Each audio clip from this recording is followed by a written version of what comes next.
प्रिय फार्मासिस्ट मित्रों, नमस्कार। मैं सुशील अग्रवाल आज आपके सामने आप लोगों के लिए ही ये वीडियो बना रहा हूँ। आपसे अनुरोध है, कृपया वीडियो अंत तक देखें और अपने कमेंट्स YouTube पे ज़रूर दें। तो मुद्दा क्या है, ये वीडियो क्यों बनाया गया है? मुद्दा सिर्फ इतना है, मैंने पिछले अपने 30 वर्षों के कंप्यूटर प्रोग्रामिंग के अनुभव में जिन भी फार्मासिस्ट के लिए काम किया, तो होलसेलर फार्मासिस्ट ने 1990 से ही कंप्यूटराइजेशन की शुरुआत करी और उन्होंने उसमें काफ़ी काम किया। उस समय जो टेक्नोलॉजी थी वो कुछ और बात थी। इन 30 वर्षों में भी लेकिन आज टेक्नोलॉजी इतनी आगे आ गई है, उसका चाहिए वैसा उपयोग हो नहीं पा रहा है। उसका उपयोग कैसे अच्छा बेहतर किया जा सकता, ये बताने का ही मेरा प्रयत्न है। शायद आपको पसंद आए। तो देखिए, मैं ये कहना चाहता हूँ कि आप आज स्टॉक कैसे रखते हैं। तो आज आप नॉर्मली स्टॉक ऐसे रखते हैं कि भाई आपकी अपनी सॉफ्टवेयर में आप पहले परचेस की एंट्री करते हैं। आपकी सॉफ्टवेयर से आप परचेस की एंट्री करते हैं। परचेस की एंट्री करने के बाद उसके बारकोड प्रिंट करते हैं और उनके बारकोड प्रिंट करने के बाद फिर सेल के टाइम में वो बारकोड स्कैन करके आपकी इनवॉइसिंग होती है। अब मुद्दा यहीं पे है कि आपको बारकोड प्रिंट करके फिर वो प्रोडक्ट पे लगाना होता है, फिर उसकी स्कैनिंग हो सकती है। जबकि फार्मासिस्ट कंपनी ये सब डिटेल्स फार्मा प्रोडक्ट पे लिखते ही हैं। अब वो जो लिख रहे हैं उसमें कुछ समस्याएं हैं या अधूरे ढंग से लिख रहे हैं। जैसे कि उदाहरण के लिए अभी मैं आपको बताऊंगा। अब ये आप सोनाफी का प्रोडक्ट देखेंगे, इन लोगों ने ऑलरेडी लेटेस्ट टेक्नोलॉजी का इस्तेमाल करके और जो FDA की रिक्वायरमेंट है बैच वेरिफिकेशन की, वो कंप्लाई कर दी है।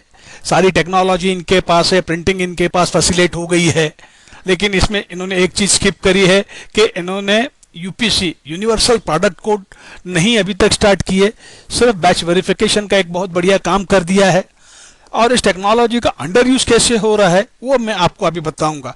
देखिए, अभी आप ये जो QR कोड देख रहे हैं, जब इसको हम लोग स्कैन करते हैं तो क्या होता है, एक मिनट के लिए आप देखिए। अब मैं इनका ये जो प्रोडक्ट कोड का चित्र मैंने आपको दिखाया था, ये मैं स्कैन कर रहा हूं। तो आपने देखा कि ये स्कैन करने के बाद में ऐसा जो इस पिक्चर में इस QR कोड में इनकोडेड था, वैसा डेटा यहाँ पे स्कैन हो गया। तो यह एक वेब एड्रेस है। इस वेब एड्रेस पे आप जाओगे तो ये बैच वेरीफाई हो जाता है और ये सिर्फ इतना ही पर्पस सर्व कर रहा है। बजाय इसके ये सब फैसिलिटी है, पूरी सुविधा कंपनी ने करी हुई है। हम लोगों का सजेशन ये है कि इसके साथ में इस QR कोड को अगर वो मॉडिफाई कर दें, उसमें ये एडिशनल डेटा डाल दें, क्योंकि QR कोड की कैपेसिटी बहुत एनॉर्मस होती है। QR कोड जो अगर आप देखेंगे, ये 1994 में जापान में डेवलप किया गया है और आज 25 वर्षों के बाद, 26 वर्षों के बाद में भी हम उनका उतना एफिशिएंट यूज नहीं कर रहे हैं। अभी आपने देखा कि सिर्फ जिन्होंने इसमें बैच वेरिफिकेशन का URL डाला हुआ है। हम लोगों का सजेशन ऐसा है कि इसके साथ साथ ये जो डाल रहे हैं उसमें ये जो प्रोडक्ट का डिटेल है, इस तरीके की ये फाइल बना दें। इसको कहते हैं जेसन फाइल। इसमें प्रोडक्ट के डिटेल्स भी हैं, जैसे कि नाम, ब्रांड, पैकेट क्वांटिटी, पैकेट में कितनी टैबलेट्स हैं, इसकी MRP क्या है, बैच क्या है, एक्सपायरी क्या है। और साथ साथ में दूसरा मुद्दा है, अगर आप ये सोनाफी का प्रोडक्ट देखेंगे तो इसमें कहीं भी UPC यानी कि यूनिवर्सल प्रोडक्ट कोड नहीं है। ये भी एक बहुत ज़रूरी रिक्वायरमेंट है कि वो लोग वो भी ऑप्ट करें। कोई महंगा सौदा नहीं है। मैं आपको ले चलता हूं कि UPC कोड्स कितने सस्ते हैं। क्यों ये कंपनीज नहीं ले रहे हैं, कुछ समझ में नहीं आ रहा है। अभी आप देखिए, ये कंपनी आपको यूपीसी बार कोड दे रहे हैं, 100% लीगल बार कोड हैं, लाइफ टाइम गारंटी दे रहे हैं आपको, और प्राइस देखिए, $2500 बार कोड सिर्फ $21 में आपको मिल सकते हैं। $21 यानी 1800 रुपये के आसपास की प्राइस हो गई, कोई बड़ी बात नहीं है। तो फार्मास्यूटिकल कंपनीज को करना क्या है कि ऑलरेडी अगर आप ये क्यूआर कोड की फैसिलिटी आपने शुरू करी है तो उसको अंडर यूटिलाइज ना करें। उसमें जैसे ये डेटा है, ऐसा डेटा डालकर क्यूआर कोड बनाएं और वो क्यूआर कोड प्रोडक्ट पे प्रिंट करें, ताकि जैसा अभी हम देखेंगे, अभी हमने देखा यहाँ पे ये स्कैन किया तो ये सिर्फ इतना आया। अगर मैं जैसे हम लोगों ने बताई हुई ये जो मॉडिफाइड क्यूआर है, ऐसा अगर आप बनाएंगे और प्रोडक्ट पे लिखेंगे तो उसका स्कैन भी हम देखेंगे कि उसका स्कैन कैसे होता है, और उसका स्कैन डायरेक्ट हम सॉफ्टवेयर में ही देखेंगे कि मान लीजिए मैं उसका अगर स्कैन करता हूं बिल बनाने के समय में डायरेक्ट, तो क्या, धीरज रखिएगा क्योंकि ये मोबाइल स्कैनिंग में थोड़ा सा लेट हो जाता है, और अगर आपके पास डिवाइस होगा, ये देखिए इस तरीके से ये पूरा डेटा स्कैन होके आ गया।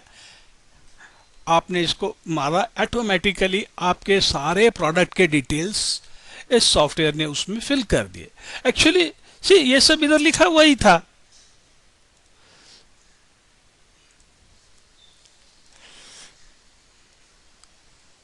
उसने सिर्फ ये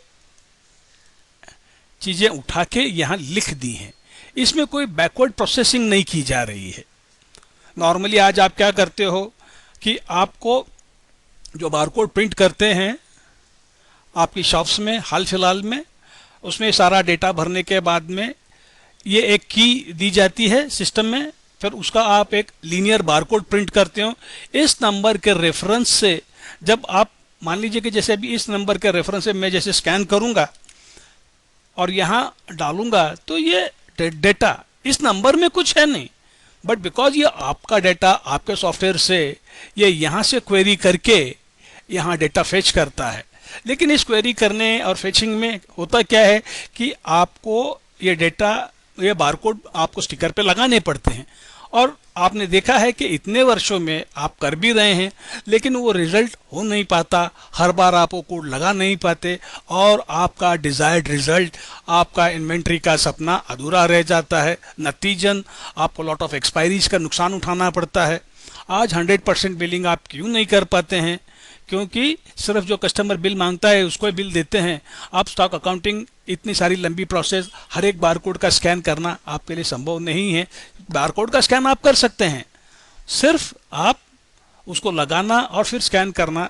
इस समस्या से निजात पाने के लिए ऑलरेडी जब मैन्युफैक्चरर वहां कर ही रहा है, और यही मेन मुद्दा है कि वे लोगों, उन लोगों को सिर्फ ये जिस ढंग से हमने बताया इस तरीके से ये एडिशनल डेटा डाल के क्यूआर कोड बनाएं और वो प्रिंट करे, तो इसका बहुत बड़ा बेनिफिट फार्मासिस्ट भाइयों को हो जाएगा, और चैनल में जितने भी लोग हैं उन सबको इसका यूटिलाइजेशन हो जाएगा।